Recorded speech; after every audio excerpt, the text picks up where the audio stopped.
The rain hammered against the windows of Tony's diner like angry fists.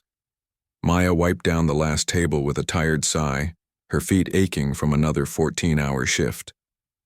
At 28, she felt much older. The fluorescent lights buzzed overhead, casting harsh shadows across the empty restaurant. Maya counted the crumpled bills from her apron pocket. $18.63 in tips. Not enough. It was never enough. Her rent was due in 3 days, and she was already behind on her electric bill. The community college textbooks she needed for her accounting classes would have to wait another month. She grabbed her worn jacket from the back office, checking the clock. Almost midnight. The buses had stopped running an hour ago, which meant another long walk home through the rough part of town. Maya turned off the lights and locked the front door, the familiar click echoing in the empty street. The alley behind the diner was darker than usual. One of the streetlights had burned out weeks ago, and the city hadn't bothered to fix it. Maya pulled her jacket tighter and hurried toward the main road. That's when she heard it, a soft whimpering sound barely audible over the rain. She stopped, listening. There it was again. Maya pulled out her phone's flashlight and swept the beam across the alley. Behind the large dumpster, huddled against the brick wall, was a small figure. "Hello?" Maya called softly, moving closer. "Are you okay?" The figure looked up and Maya's heart broke. It was a little boy, maybe 7 or 8 years old. His clothes were soaked through, his dark hair plastered to his head. His eyes were wide with fear and exhaustion. "Hey there, sweetie," Maya said, gently crouching down to his level. "What are you doing out here?" The boy didn't answer, just stared at her with those big, scared eyes. Maya could see he was shivering violently. She shrugged off her jacket and wrapped it around his small shoulders. "Are you hurt?" she asked. The boy shook his head slowly. "What's your name?" "Danny," he whispered, his voice barely audible. "Danny, that's a nice name. I'm Maya. Where are your parents, honey?" Danny's bottom lip trembled. "Mama said she'd come back. She said to wait here." Maya's heart sank. She looked around the empty alley, then back at the frightened child. "How long have you been waiting?" "I don't know," Danny said, tears mixing with the raindrops on his face. "It was light when Mama left. Now it's dark." Maya felt a familiar ache in her chest. She knew what it was like to be abandoned, to wait for someone who might never come back. Her own mother had walked out when Maya was 16, leaving her to figure out life on her own. "Danny, are you hungry?" she asked.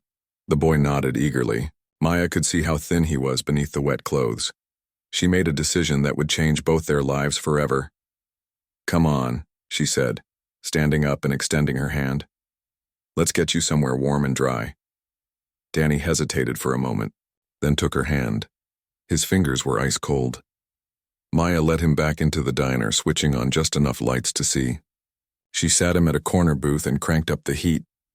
"Let's get you some food," Maya said, heading to the kitchen. She knew she wasn't supposed to use the restaurant's food without paying, but this was an emergency.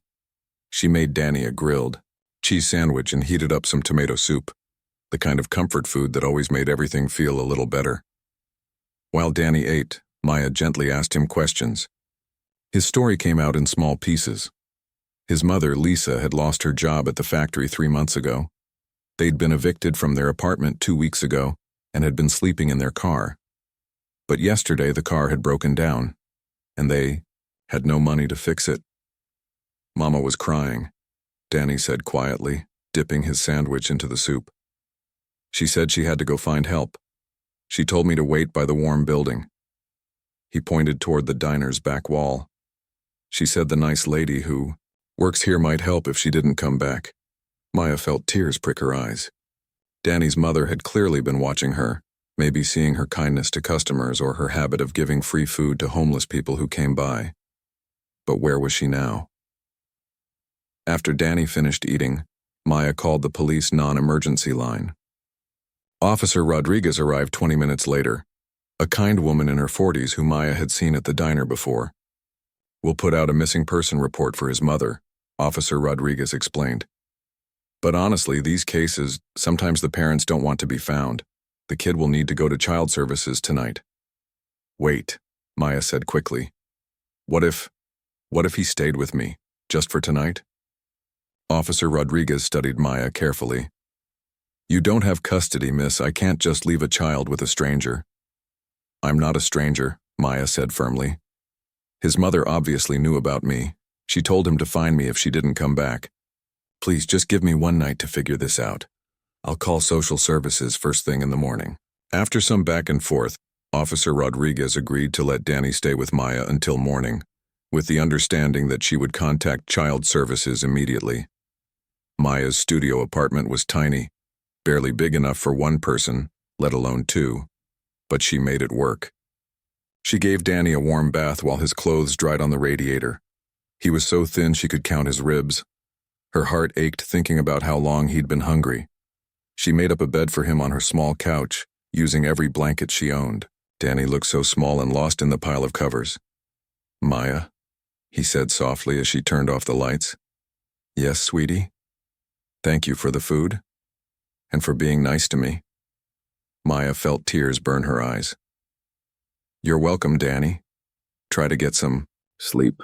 She lay in her own bed, staring at the ceiling and listening to Danny's soft breathing. Maya knew she should just turn him over to social services and go back to her own struggles. She could barely take care of herself, let alone a child. Her bank account had $43. Her refrigerator was nearly empty. She was failing 2 of her college classes because she worked too much to study. But something about Danny reminded her of herself at that age. Lost, scared, and alone. She remembered the social workers, the foster homes, the feeling that nobody really wanted her around. She couldn't bear the thought of Danny going through the same thing. As the rain continued to fall outside her window, Maya made a decision that terrified and excited her at the same time. Tomorrow she would call social services, but she would also ask about becoming Danny's temporary guardian. She had no idea how she would manage it financially, but she knew she had to try. Looking at the sleeping child on her couch, Maya whispered a silent promise. Whatever it took, she wouldn't let Danny feel unwanted or unloved, not on her watch. She didn't know that this moment of compassion would set in motion events that would change not just her life and Danny's, but the life of someone else who had been watching from the shadows, someone who understood the value of a truly caring heart. 3 weeks had passed since that rainy night when Maya found Danny behind the diner. What started as one night of helping a lost child had somehow turned into something much bigger. Danny was still with her, and Maya couldn't imagine it any other way. The social services office had been overwhelmed, just like always. Mrs. Chen, the caseworker assigned to Danny's case, was a tired woman juggling 43 cases with not enough time or resources. She'd visited Maya's apartment twice, checking that Danny was safe and cared for. Look, Maya, Mrs. Chen had said during her last visit, I know this isn't official, but the boy is clearly thriving with you. All our foster homes are full right now anyway. As long as you're willing to keep him and he's doing well, I'm not going to rush to move him. Maya had nodded, relief flooding through her. She'd grown attached to Danny faster than she'd ever thought possible. Danny had changed so much in those 3 weeks. The scared, skinny little boy who barely spoke had transformed into a chatty, curious kid who asked a million questions about everything. He'd gained weight, his cheeks had color again, and his eyes sparkled with life. Maya, why do the eggs make that sizzling sound? Danny asked from his spot at the tiny kitchen table, watching her make breakfast before her morning shift. Because the pan is hot, sweetie, Maya explained, flipping the eggs carefully. The heat makes the water in the eggs turn to steam real quick. Oh, like when I take a hot shower and the mirror gets all foggy? Exactly like that. You're really smart, you know that? Danny beamed with pride. Maya had learned that he was incredibly bright. He read at a level way above his age and solved math problems that impressed even her. But he'd missed so much school while living in the car with his mother. Maya had enrolled him at Roosevelt Elementary using her address. The school secretary, Mrs. Garcia, had raised her eyebrows when Maya couldn't produce Danny's birth certificate or previous school records right away. But Maya had explained the situation. Mrs. Garcia had seen enough kids in tough situations to understand. "Just get me the paperwork when you can," she'd said kindly. "This boy needs to be in school." Danny loved school. He came home every day bursting with stories about his teacher, Miss Johnson, and his new friend Alex, who sat next to him. Maya loved listening to him chatter about what he'd learned while she helped him with homework at the kitchen table after her shifts. Money was tighter than ever. Maya had picked up extra shifts wherever she could, sometimes working 16 hours a day. She was exhausted all the time, but seeing Danny happy made every sacrifice worth it. She'd bought him clothes from the thrift store on 5th Street, finding jeans and t-shirts that actually fit him. The joy on his face when she brought home a backpack with cartoon characters on it was worth more than anything she could have bought for herself. "Maya, look what I made you," Danny said one evening, holding up a drawing he'd done at school. It showed 2 stick figures standing in front of a small house. One tall figure with long dark hair, one small figure with a big smile. "That's us," Danny explained, pointing to each figure. "That's you and that's me. Miss Johnson said we could draw our families." Maya felt tears prick her eyes. "It's beautiful, Danny. I love it." "Are we a family?" Danny asked quietly, looking up at her with those big brown eyes. Maya knelt down to his level, her heart full. "What do you think?" "I think we are," Danny said, nodding seriously. "Families take care of each other, right? And you take care of me." "And you take care of me too," Maya said, pulling him into a hug. It was true. Having Danny around had given her a reason to keep going when things got tough. He made her laugh when she was stressed about bills. He helped her practice for her accounting tests by pretending to be her student. He even tried to help with chores, though his idea of making the bed usually made more mess than it cleaned up. One night, Maya came home from a particularly rough double shift to find Danny had set the table with mismatched plates and a cup of water by her chair. He'd even picked a dandelion from outside and put it in a small glass as a centerpiece. "I made dinner," he announced proudly, pointing to 2 peanut butter and jelly sandwiches. Maya almost cried. She was so tired she could barely stand. But this little boy had tried to take care of her. "This looks amazing, Danny, thank you." They ate their simple dinner by the light of one lamp to save on the electric bill. Danny told her about his day at school, how he'd helped Alex with his reading and how Miss Johnson had said his math was getting really good. "Maya," Danny said as they cleaned up their plates. "Yeah, sweetie? I think about Mama sometimes. I hope she's okay." Maya's chest tightened. They'd had this conversation before. Danny missed his mother, but he'd also started to understand that she might not come back. The police had found no trace of Lisa Rodriguez. It was like she'd disappeared, completely. "I know you do," Maya said gently. "It's okay to miss her. She loved you very much, but sometimes grown-ups have problems they don't know how to fix. But you have problems too, and you don't leave." Maya was quiet for a moment, struck by the simple wisdom of his words. "Everyone handles things differently, Danny. Your mama did what she thought was best for you, even if it was really hard." Danny nodded thoughtfully. "I'm glad she told me to find you." Maya smiled, ruffling his hair. "Me too, kiddo. Me too." As the weeks went on, Maya found herself changing too. She'd always been a caring person, but having Danny depend on her made her stronger somehow. She negotiated a small raise at the diner by taking on more responsibilities. She talked to her college advisor about taking her classes online so she could spend more time with Danny in the evenings. Danny started calling her Mama Maya without even realizing it at first. It happened gradually, naturally. One day he was asking, "Maya, can I have a snack?" And the next he was saying, "Mama Maya, look at what I drew." Maya never corrected him. The word felt right, like it belonged. At night, after Danny was asleep, on the couch that had become his bed, Maya would sit at her kitchen table working on homework or paying bills. Sometimes she'd just watch him sleep, amazed at how much her life had changed. 3 weeks ago, she'd been struggling to take care of just herself. Now she was responsible for another human being, and somehow she was managing it. She still worried constantly about money, about whether she was doing right by Danny, about what would happen if social services decided to move him. But when Danny smiled at her or hugged her tight or proudly showed her a good grade on a test, all those worries faded away. Maya didn't know that someone had been watching their story unfold. Someone who understood the value of sacrifice and love. Someone who was about to change their lives in ways she couldn't imagine. For now, though, it was just Maya and Danny, figuring out how to be a family one day at a time.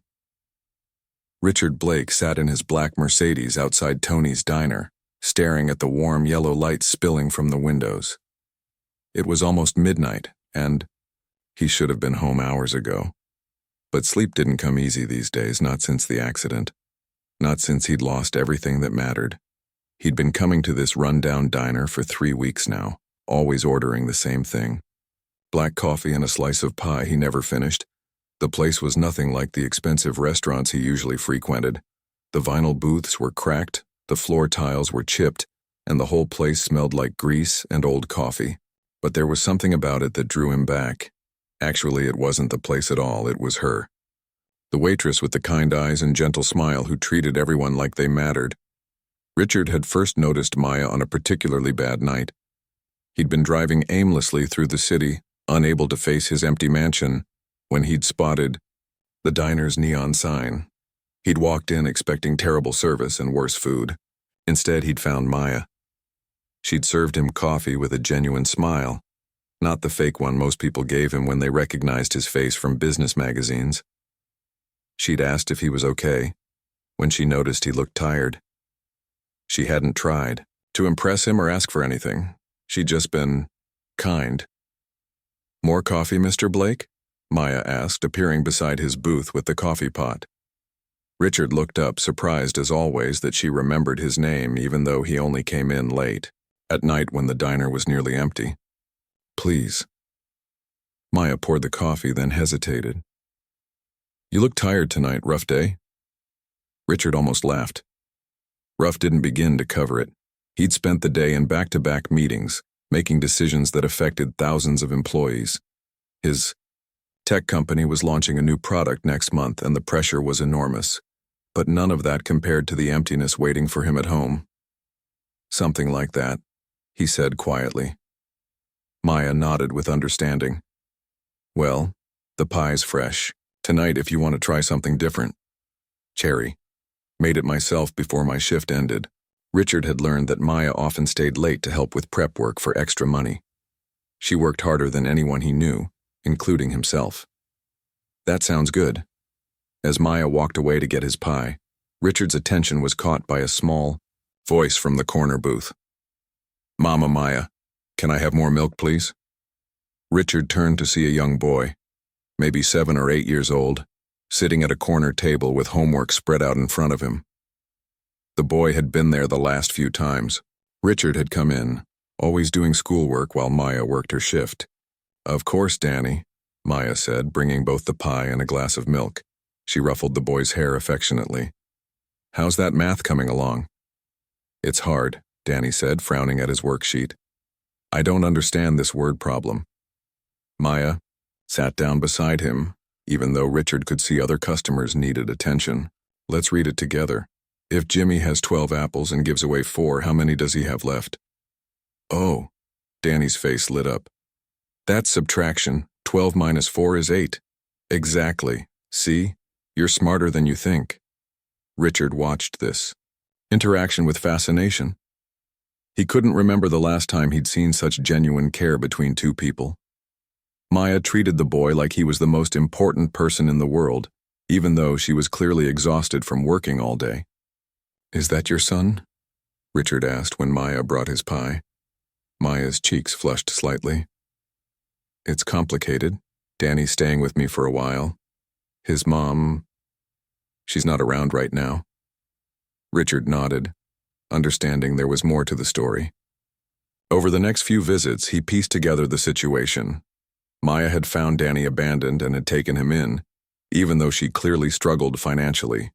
Richard had seen her carefully counting her tips, had noticed how she sometimes skipped her own dinner break to make sure Danny ate.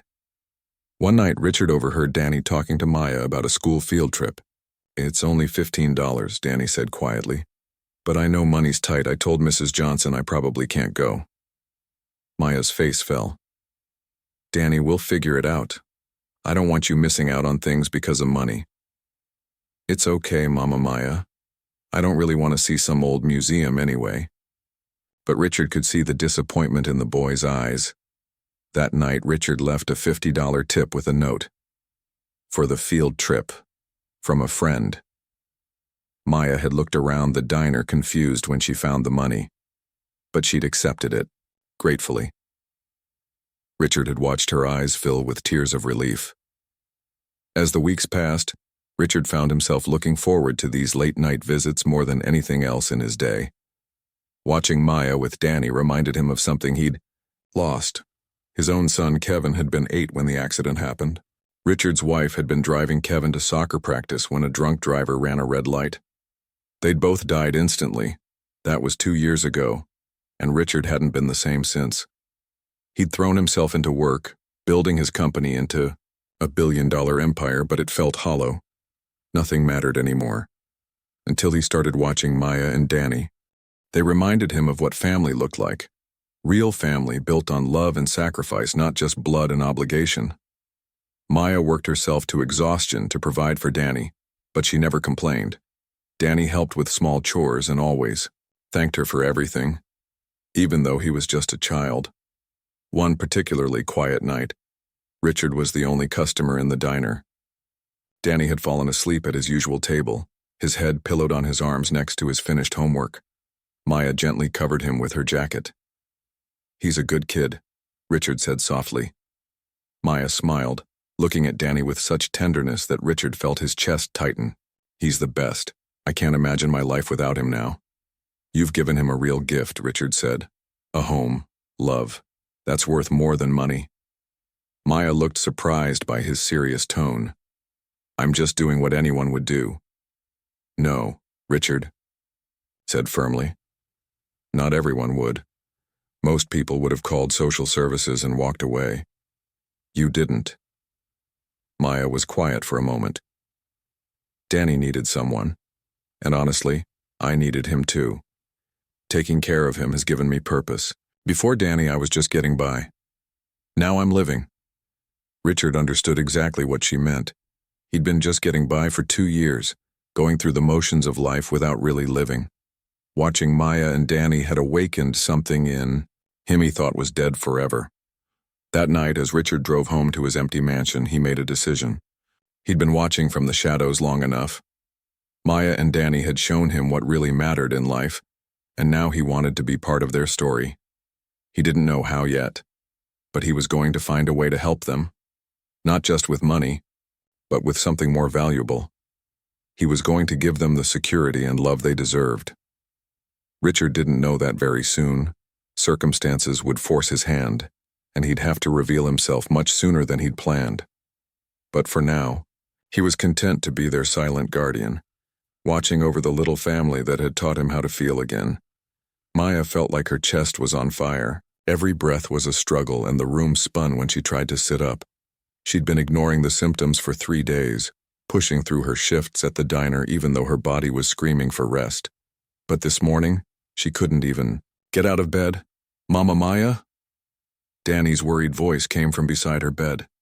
"Are you okay? You're really hot." Maya tried to speak, but only a weak croak came out. Her fever was so high that everything felt like a dream. Danny's face looked scared and she wanted to comfort him, but she didn't have the strength. "I'm calling Mrs. Rodriguez next door," Danny said, his voice shaking but determined. At 8 years old, he was trying to be brave, but Maya could see the fear in his eyes. Mrs. Rodriguez was an elderly woman who lived in the apartment next to theirs. She spoke mostly Spanish, but she'd been kind to Maya and Danny, sometimes bringing them homemade soup or watching Danny for a few minutes when Maya had to run errands. Within minutes, Mrs. Rodriguez was at Maya's bedside, feeling her forehead and speaking rapid Spanish. Even through her fever haze, Maya understood the concerned tone. Mrs. Rodriguez immediately called for an ambulance. "No," Maya whispered weakly. "Can't afford." "Hospital." But Mrs. Rodriguez wasn't listening. She was already giving the 911 operator their address. The next few hours were a blur. Maya remembered being loaded onto a stretcher, seeing Danny's terrified face as Mrs. Rodriguez held him back.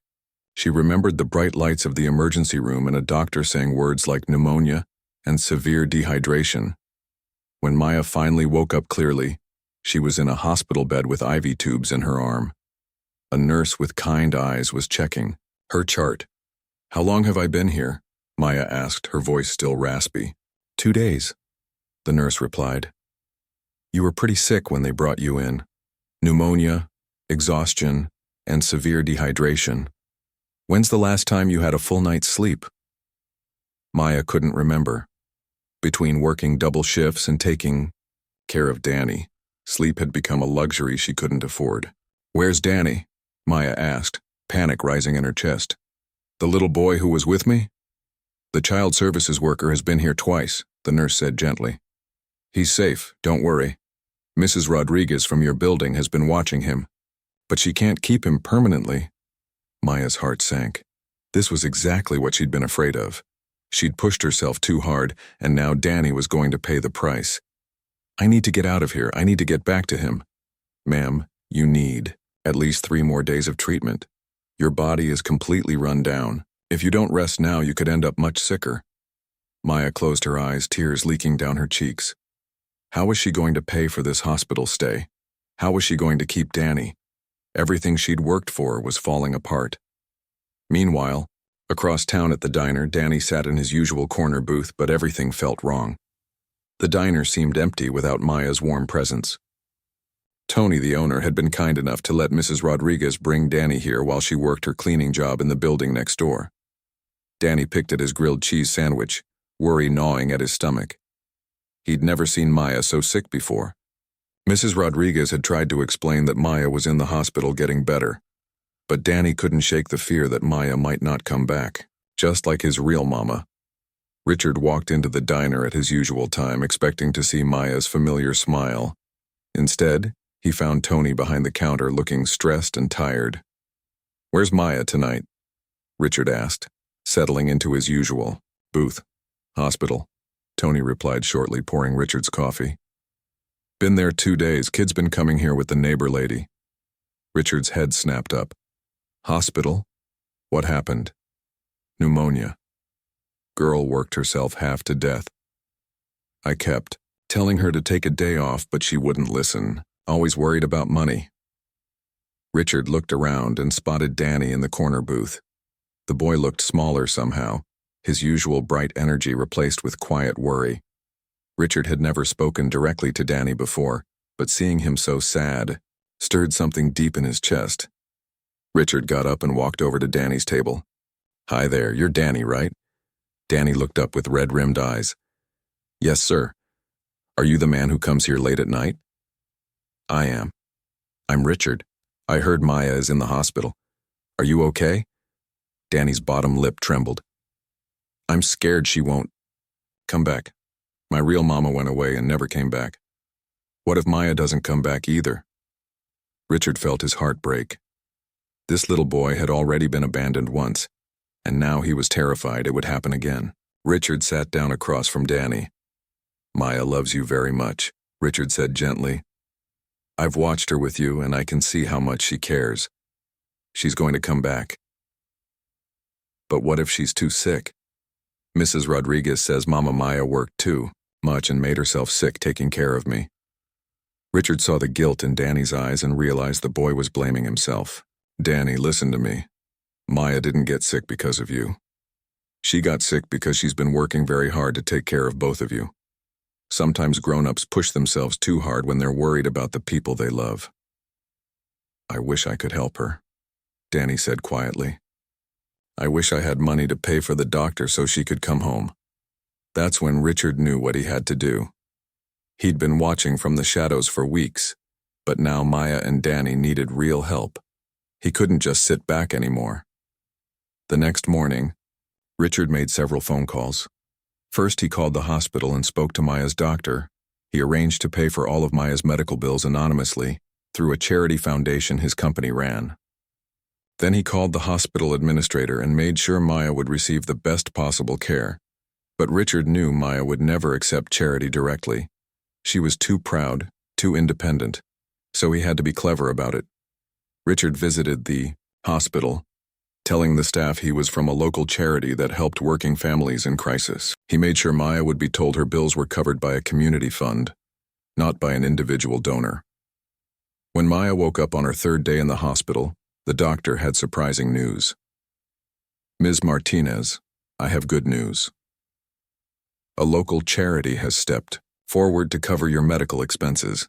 The Community Care Foundation helps families in situations like yours." Maya stared at him in shock. "Are you sure? I've never heard of that foundation." "They prefer to work quietly," the doctor explained. "The important thing is that you can focus on getting better without worrying about the bills." Maya burst into tears, but for the first time in days, they were tears of relief instead of despair. That afternoon, Mrs. Rodriguez brought Danny to visit. He ran to Maya's bedside and hugged her carefully, afraid he might hurt her. "I was so scared, Mama Maya," he whispered. "I'm okay, baby," Maya said, stroking his hair. "I'm going to be fine and I'm coming home soon." Richard watched this reunion from the hallway, having just finished speaking with Maya's doctor about her recovery plan. Seeing Danny's joy and Maya's relief, Richard knew he'd made the right choice. But this was just the beginning. Maya and Danny had shown him what family really meant, and now he wanted to make sure they never had to struggle alone again. Maya had been back home for a week when the letter arrived. She was sitting at her kitchen table helping Danny with his reading homework when Mrs. Rodriguez knocked on the door holding an official-looking envelope. "This came to my mailbox by mistake," Mrs. Rodriguez said in her broken English. "For Maya Martinez." Maya's heart sank when she saw the return address, Child Protective Services. Her hands shook as she opened the letter, while Danny continued reading aloud, unaware of what was happening. The letter was brief and terrifying. Due to Maya's recent hospitalization and inability to provide stable care, a hearing had been scheduled to determine Danny's placement. They were recommending immediate foster care placement while Maya's situation was evaluated. Maya felt the room spin. She'd known this might happen, but seeing it in writing made it real. In 3 days, they wanted to take Danny away from her. "Mama, Maya?" Danny looked up from his book. "You look sad. Are you feeling sick again?" Maya quickly folded the letter and forced a smile. "No, sweetie. I'm fine. Keep reading. You're doing so good." But Maya wasn't fine. That night, after Danny fell asleep, she sat at her table staring at the letter and crying. She'd worked so hard to give Danny a stable home, but it wasn't enough. She couldn't afford a lawyer. She couldn't fight the system. Tomorrow she'd have to tell Danny that he might be leaving. The next evening at the diner, Maya tried to act normal during her shift, but Tony could tell something was wrong. "You look terrible," Tony said bluntly. "Still feeling sick?" "Just tired," Maya lied. She couldn't tell anyone about the letter. It felt too real, too scary to say out loud. Richard came in at his usual time, but Maya barely acknowledged him. She was too lost in her own thoughts, too worried about how to explain to Danny that their little family might be ending. Richard noticed immediately that something was different. Maya's usual warmth was replaced by a distant sadness. When she brought his coffee, her hands were shaking. "Maya, are you all right?" Richard asked gently. Maya looked at him, and for a moment, her carefully controlled composure cracked. Tears filled her eyes. "I'm sorry, I'm just having a rough day." Richard wanted to ask more, but Maya hurried away to help other customers. However, Richard couldn't shake the feeling that something was seriously wrong. The answer came from an unexpected source. Danny was sitting in his corner booth, but instead of doing homework, he was just staring out the window with tears running down his face. Richard approached the boy's table. Over the past weeks, they'd exchanged a few words here and there, but tonight Danny looked like he needed a friend. "Hey, Danny, you look pretty sad tonight." Danny looked up, wiping his nose with his sleeve. "Can I tell you a secret?" Richard sat down across from him. "Of course. I think they're going to take me away from Mama Maya." Danny whispered. I heard her crying on the phone with someone. She kept saying, please don't take him, and I can take care of him. I think it's because she got sick. Richard felt his chest tighten. Did she tell you that? No, but I'm not stupid. I know what happened to my real mama. When grown-ups can't take care of kids anymore, the social workers come and take the kids away. Richard looked at this brave little boy trying so hard to understand an unfair world. Danny, do you want to stay with Maya? More than anything, Danny said, his voice breaking. She's the best mama I ever had.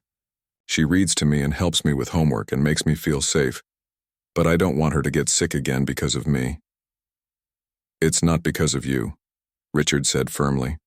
Maya loves you. I've watched her with you and I can see how much you both care about each other. But what if love isn't enough? Danny asked, showing wisdom far beyond his 8 years. Richard sat there looking at this child who'd already been through too much, and he made a decision that would change all their lives.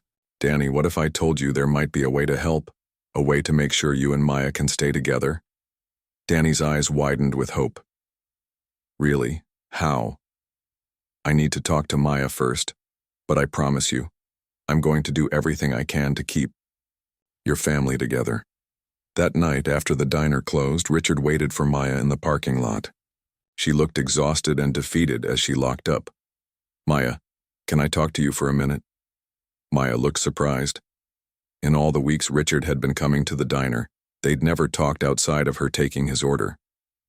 Is everything okay? I know about the hearing, Richard said gently. Danny told me. Maya's face crumpled. I don't know what I'm going to do. They want to take him away because I got sick. I can't afford a lawyer. I can't fight them. What if you could? Richard asked. What if you had help? Maya looked confused. I don't understand. Richard took a deep breath. My name is Richard Blake. I own Blake Technologies. You might have heard of it. Maya stared at him. Even she knew that name. Blake Technologies was one of the biggest tech companies in the world. You're a billionaire. Yes. And I've been watching you and Danny for weeks. I've seen how much you love each other, how hard you work to take care of him. You've reminded me what family really means. Maya shook her head in disbelief. I don't understand. Why have you been watching us? Richard's voice grew quiet. I lost my own family 2 years ago. My wife and son died in a car accident. I've been empty ever since, just going through the motions. But watching you and Danny, you've shown me that love and family aren't about money or big houses. They're about sacrifice and care and putting someone else's needs before your own. Maya was speechless, trying to process this revelation. I want to help you, Richard continued. I want to offer you a job. I need someone to help care for my son's memory, to manage a foundation I'm starting in his honor. The salary would be enough for you to get a proper apartment, to hire a lawyer, to give Danny everything he deserves. I can't accept charity, Maya said automatically. It's not charity. It's a job. You'd be working for it. And Maya, I need this as much as you do. You and Danny have given me hope again. You've shown me that families can be built on love, not just blood. Maya felt tears streaming down her face. Are you serious? This is real? It's real. The job comes with a house on my property. Danny could go to the best schools, have his own room, be safe and secure, and you'd have the resources to fight for legal custody. Maya couldn't speak. After months of struggling, of working herself, sick of being afraid every day that she'd lose Danny, someone was offering them a real future. There's just one condition, Richard said with a small smile. You have to let me be part of your family. I've been alone too long, and you two have taught me that families can grow in the most unexpected ways. Maya looked at this man who'd been quietly watching over them, who'd somehow seen past her tired clothes and rundown apartment to the love that she and Danny shared. Yes, she whispered. Yes to all of it. 3 months later, Maya stood in a real courtroom with a real lawyer, officially adopting Danny while Richard watched from the gallery. They'd all moved to the house on Richard's property, where Danny had his own room and Maya had a job that paid her enough to build a real future. But more than that, They'd become a family. Richard had found the peace he'd lost. Maya had found security. And Danny had found something he'd never really had before, a home where he knew he'd always be wanted and loved.